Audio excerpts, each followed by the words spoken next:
Hi everyone, in this video I'm going to show you the ways to add money to your Zebpay account. In order to add money to your Zebpay account, you can do this by a bank deposit or a credit card, debit card or online transaction.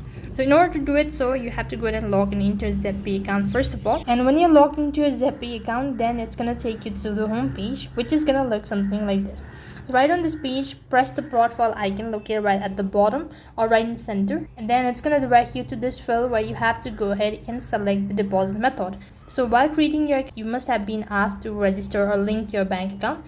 So through that, you could go ahead and add your money. So press the bank account from which you wish to go ahead and add money to your Zebpay account. Next, you have to enter the exact amount and then select the currency type. When you've done that, you could just go ahead and select the bank account method and click on proceed to deposit. As you've done that, you could go and check your bank and you'll be notified that you've successfully deposited the amount. And in order to know about the transaction, you could go to the bank receipt section and you could just go and press the plus icon in order to upload a payment receipt. And when you've done that, click the continue button, and moving on to the summary section, then you'll be notified that you've successfully deposited money into your Zebpay wallet.